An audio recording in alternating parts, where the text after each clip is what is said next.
Well, hello everybody. It has been a while. I had a very busy summer, getting a lot of new things in life set up. Just a quick little update on me. I am still at University of North Florida, very excited to be there. I am now on a non-visiting, non-tenure track position, which comes with a lot more stability, as you can imagine, but also a little bit more workload, and I have been taking this summer to try to figure out how to make all of that work. I am also today testing out a new recording setup because my beloved OBS screen capture software has decided to just take up my entire GPU and produce an encoding overload no matter what settings I use. I'm going to keep playing around with those settings, but essentially I have had to switch to a new screen capture software. So that's going to be a test for this video. So if you are seeing this video, it means it worked. The other thing that's different is that I'm on a different computer back in my office, not in my lab. And so I am trying that out as well. And I figured, you know what, if I'm trying new stuff, I might as well try a new object tracking software. So what you see on the screen here is the new STEMCoding object tracker. I guess not exactly new, it's been around for probably a few months now. But I finally managed to find the link and bookmarked it and now have opened it, and it works pretty great. I'm pretty happy with this. I'm probably going to replace Tracker with this whenever I can get the opportunity to teach using Tracker again. What happens, this is the p5.js environment, so yes, all things are new, including having JavaScript on the screen. Let's click play and see what happens when you run this thing. They've actually got a really cool interface over here that they've built, and true to STEMCoding fashion, they've got all this taking place behind the scenes. So we, the user, just need to adjust things here. I mean, we don't even have to adjust things here. We can adjust everything over here. And it's referencing the library that sets all this up that we don't need to worry about. So that's why I'm pretty happy with it.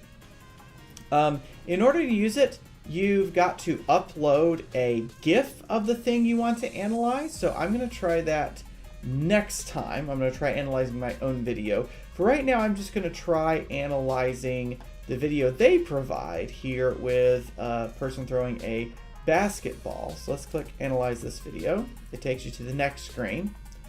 And so they've got a few things to do here to resize the green and blue, excuse me, the green rectangle and white rectangle. This is to set what range you're looking in, and I think you click and drag this. Do you click on the screen? See the info button for, oh, see the info button for more details. Okay, the object is tracked only within the green rectangle. The length of the white rectangle is 1 unit of measurement, so that becomes your meter stick, basically. Press the indicated key to move the associated object to the location of your cursor. Okay, so it's WERT. To move.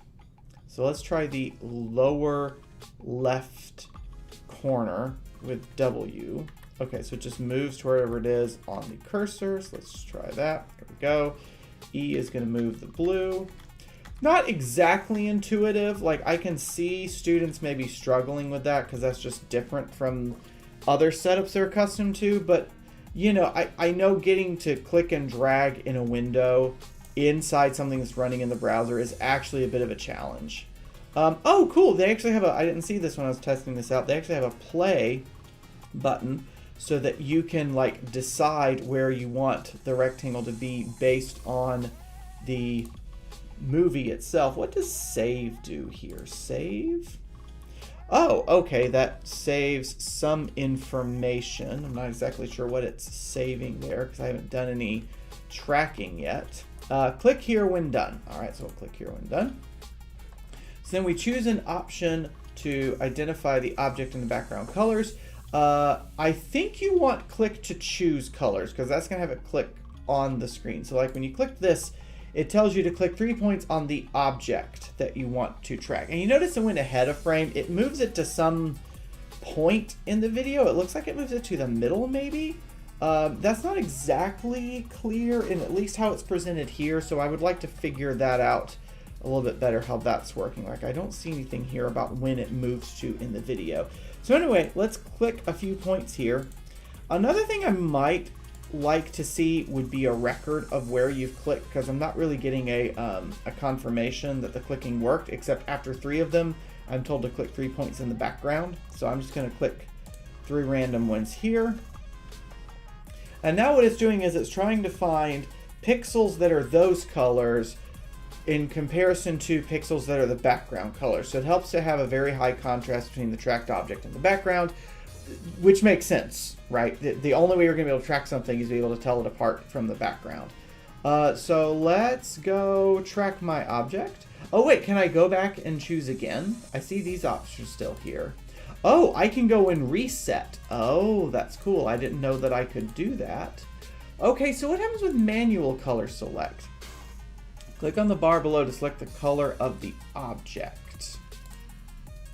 Okay, so now it brings up a color picker. Okay, that seems very useful.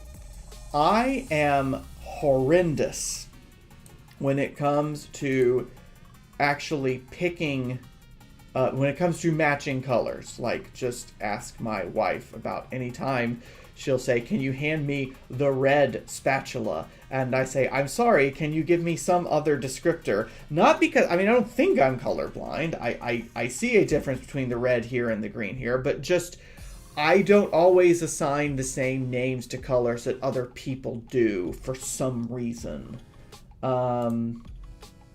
Okay, cool. So they got their 2 modes here. I know they've got these 2 modes are described in an article that STEMCoding is working on right now, or excuse me, has submitted. I think they've submitted it by now. So hopefully they'll have a little bit more documentation on that. Okay, so here's one thing. I would like to now go back and do the color picking on the object. Oh, although I guess it is telling me that it picked that object. What if I change it to blue? What happens now? Still got that object pick. Okay, let's see what happens when I pick a color that's not there. Oh, click on the bar below to set the color of your background. Okay. Well, how am I going to get... Is this a transparency I need to play with? Oh, no. Oh, excuse me. It does have a color picker here. That's kind of cool. Let's see. And there's all that stuff. I don't know what any of that means. Click here when you are done. Oh, okay. I can still click to choose colors. Okay. So it's picking those spots there. Okay, I can still go click to choose colors here. Okay. Doom. Now 3 points on the background. Oops. Okay, so it thinks my object is all over the place. Okay, so there's a little bit of interactivity here for the student to determine how they pick the colors, because I picked something in the shadow there. I needed to not pick the shadow. Okay, I think I'm happy with that. So when you're happy with the selection, okay, so the white pixels there indicate what's going on with where it thinks the object is. Obviously, this is not the shape of a basketball, but there's basketball in shadow here. And so I think we're okay there too. Track the object. And there it goes through. You notice there's a little bit of a kink here because the object is entering the frame. And so it's not really getting the center of mass correct there. So it might be nice if it could tell when the entire object is in the frame. I'm not exactly sure if there's a straightforward way to do that, except to say don't count anything before this spot here. And so I get a CSV file here. I'm going to click to open that. I think that will show up on my screen capture, Brian. If it does not, this is where we cut the video. So like here, it hasn't been able to find it, so it's got NaN. So it's nice to, talk to students about, okay, when the computer is trying to give you a value, what happens when it doesn't know that value? Well, this is going to be NaN here. And so it seems like it should be pretty straightforward to just get rid of those. So like I can click select over here, right click, and delete. And the thing is, now that this is in a CSV, like I can just use Excel to get this information, right? Or to visualize this information, right? I can go ahead and do my insert, where is it? Let's do a scatter plot here. It's like I can do my insert scatter plot here and then go with this activity as though it were, as though I'd gotten this from sensors. I mean, this is really nice. I mean, except for the little kink at the beginning, which it looks like I can delete everything before 0.2 seconds. So let's just go and do that. Right click, delete. Oops. Oh, that's kind of funny because the chart size was tied to the rows there. Okay. Like, I mean, this is very clean data. I mean, this is the quality of, data that you would get from using motion sensors. And the thing is, here you're just using a camera. There's a little bit of, yeah, it's falling out of the frame there, it looks like. So maybe we cut it off right at about 1.1 or so. Yeah, why don't we cut it off here? Right click, delete. Yeah, cool. I mean, this is the quality of data you would get using a motion sensor. And the thing is, there's none of that noise that you get like when you're using a sonic motion sensor and it can't find the object. Like you're not getting any of that noise. It's much easier to tell, where the quote unquote good data is. Let's try getting a trajectory out of this. Yeah, that's really cool. I mean, yeah, like I said, if you were doing motion tracking with a motion sensor, this is the quality of the data you would get. And honestly, this is better because this is 2D, right? When you use one of those sonic motion sensors, you're only going to get one-dimensional motion along the track. So if it's important to your program to actually teach two-dimensional motion and actually have a visualization of what's going on in 2 dimensions, this is the way to go, is video tracking, is not trying to get better and more complicated sensors set up. Of course, since it's a CSV, I could also, input this into a Jupyter notebook. Or if it's generating this data here, there's no reason you couldn't analyze the data in a p5.js, like depending on how it's generating that data, where it's storing it here. I need to look a little more into that. Is there a way to get that information to see like all of the extra stuff that it's pulling in? Because I don't see that here. Do I go here? Ah, okay, there's the sketch. Here's the function. Let's just take a look at what's going on here. This looks to be where it's getting all this stuff. Yeah, so here's where it's got file name, frames per second.